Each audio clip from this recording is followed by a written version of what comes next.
Hello guys, मैं सुनीता आपके सामने न्यू वीडियो लेके आई हूँ। कल हमने पढ़ा था reproduction in angiospermic plant part first, जिसमें हमने एसेक्सुअल रिप्रोडक्शन को पढ़ा था। आज हम पढ़ेंगे sexual reproduction in angiospermic plant. अब देखो, सेक्सुअल रिप्रोडक्शन होता क्या है। कल भी हमने देखा था कि सेक्सुअल रिप्रोडक्शन यानी कि यहाँ पे सेक्सुअल यानी कि सिंगेमी होती है, गैमेट्स का फ्यूजन होता है, मेल गैमेट और फीमेल गैमेट यानी कि नर युग्मक और मादा युग्मक का संलयन होता है, निषेचन की प्रक्रिया होती है, असूत्रीय विभाजन होता है और इसी के द्वारा नई संतति का निर्माण होता है। इसी को हम क्या कहते हैं, सेक्सुअल रिप्रोडक्शन या फिर लैंगिक जनन। तो आज का हमारा टॉपिक है लैंगिक जनन। किसके द्वारा होता है भाई? एंजियोस्पर्मिक प्लांट जो है उसमें ऐसा क्या अंग पाया जाता है, क्या स्पेशल पाया जाता है कि उसमें लैंगिक जनन भी होता है। तो लैंगिक जनन इसलिए होता है क्योंकि हमने कल पढ़ा भी था कि एंजियोस्पर्मिक प्लांट को हम फ्लावरिंग प्लांट भी कहते हैं। तो फ्लावर्स जो होते हैं इन्हीं के द्वारा जो है वो सेक्सुअल रिप्रोडक्शन होता है। फ्लावर्स के द्वारा ही सेक्सुअल रिप्रोडक्शन होता है। अब फ्लावर क्या है? एक सीमित वृद्धि करने वाला रूपांतरित परो है। क्या है फ्लावर या एक पुष्प? क्या है? एक सीमित वृद्धि करने वाला रूपांतरित परो है। यानी कि कोई शाखा है पौधे की या कोई पतला तना है, वो सीमित वृद्धि करेगा, उसके बाद में उसमें कुछ ऐसे फ्लोरिजन हार्मोन डेवलप हो गए जिससे कि वो पुष्प में कन्वर्ट हो गया। अब देखो, पुष्प की संरचना एक टाइपिकल फ्लावर मैंने बनाया है और उसकी संरचना हम देखें तो जो जिस ग्रंथ पे पुष्प लगा हुआ है, जिस ग्रंथ पे फ्लावर लगा हुआ है, उसे हम क्या बोलते हैं? पुष्प ग्रंथ। जिस आसन जो जिसपे पूरा फ्लावर सेट है, इसे क्या बोलते हैं हम? पुष्पासन, जिसपे पुष्प पूरा बैठा हुआ है। उसके बाद सबसे बाहर दल, जो सबसे बाहर के चक्र पाया जाता है, उसे हम क्या बोलते हैं? बाह्य दल। अगर एक की बात करें तो ये क्या हो गया? बाह्य दल। वहां से बाह्य दल यानी कि सारे बाह्य दल मिलकर क्या बनाते हैं? बाह्य दल पुंज। इसके अंदर पाया जाता है हमारा दल। ये जो एक है ये क्या है? दल। और ये सारे दल मिलके क्या बनाएंगे? दल पुंज, जो कि एक पूरा चक्र बनाते हैं। और ये क्या होता है हमारा? एक्सेसरी वर्ण या फिर सहायक चक्र।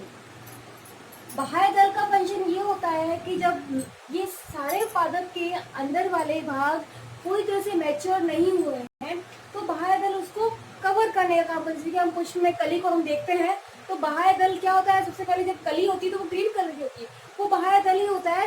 जैसे ही पुष्प मैच्योर हो जाता है, ये फ्लावर खिल जाता है, तो बाह्य दल अब हासिल हो जाता है, छोटा सा रह जाता है। कई फ्लावर ऐसे भी होते हैं जिनमें जरूरत ही नहीं होती तो वो गिर जाता है। अब दल जो होता है वो कलरफुल होता है। हम कई फ्लावर में देखते हैं ऐसे कि रोज कई अलग अलग कलर के होते हैं, कुछ व्हाइट, कुछ रेड, कुछ येलो।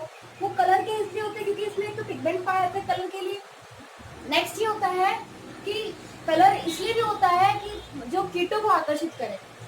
परागण के लिए कीटों को आकर्षित करने के लिए दल जो होते हैं वो कलरफुल होते हैं ताकि वो आकर्षित कर सके। मधुमक्खी है या कोई भी कीट पतंगे जो है उनको अपनी ओर आकर्षित कर सके। दल के अंदर वाला जो चक्र है उसे हम क्या बोलते हैं? कुमंग। ये क्या है? हमारे कुमंग। अगर ये इसकी एक इकाई की बात करें तो एक इकाई को हम क्या कहते हैं? पुंकेसर। पुंकेसर 3 भागों से मिलकर बने हुए होते हैं। कितने भागों से मिलकर बने हुए होते हैं? 3 भागों से मिलकर बने होते हैं, परागकोश, कुतंतु और योजी। मैं इसी को यहाँ देखना। परागकोश जो है वो 2 पालियों से मिलकर बना होता है जिसमें कि परागकणों का निर्माण होता है। परागकणों का निर्माण कहाँ होगा? परागकोश में। अब परागकोश 2 पालियों से मिलकर बना होता है और बीच में जिससे जुड़ा हुआ होता है उसे हम क्या बोलते हैं? कनेक्टिव या फिर हम इसे कहते हैं योजी। ये परागकोश, ये जो है ये फिलामेंट या फिर हम इसे बोलते हैं पुतंतु। और परागकोश, योजी और पुतंतु तीनों मिलके क्या बनाते हैं? या पुंकेसर। सारे पुंकेसर मिलके क्या बनाएंगे? कुमंग। अब सबसे अंदर वाला जो चक्र है उसे हम क्या बोलते हैं? जायांग। क्या बोलते हैं? जायांग। जायांग जो है वो 3 भागों से मिलकर बना हुआ होता है।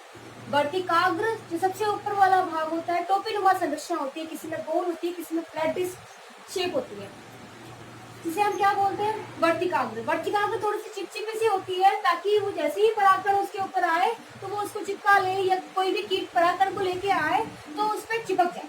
तो इसलिए इसमें नेचुरल होता है कि थोड़ी सी चिपचिपी सी होती है ताकि जल्दी से परागकणों को ग्रहण कर ले। वर्तिकाग्र, वर्तिकाग्र से जस्ट नीचे होता है वर्तिका या इसे हम बोलते हैं स्टाइल। ये लंबी होती है और पराग नलिका ये वर्तिका से होती हुई ही अंदर की ओर पहुंचती है फर्टिलाइजेशन के लिए।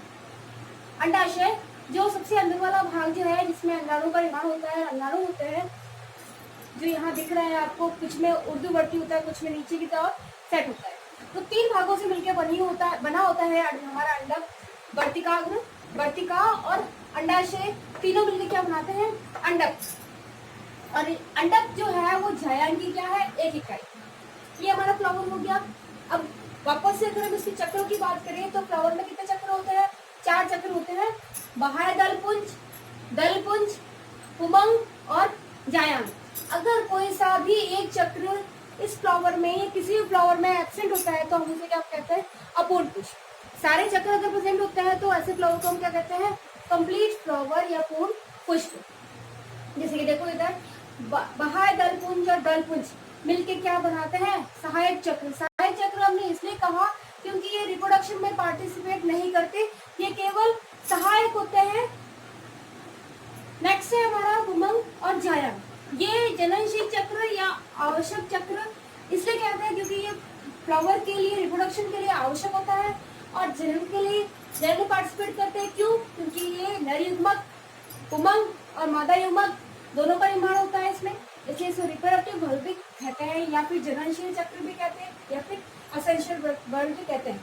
अब जनन चक्र में किसी भी पुष्प में पुंबग और जायांग दोनों में से अगर कोई भी एक एब्सेंट होता है, जैसे किसी फ्लावर में केवल जायांग प्रेजेंट है या किसी फ्लावर में केवल पुंबग प्रेजेंट है, तो ऐसे फ्लावर को हम क्या बोलेंगे? एक लिंगी पुष्प।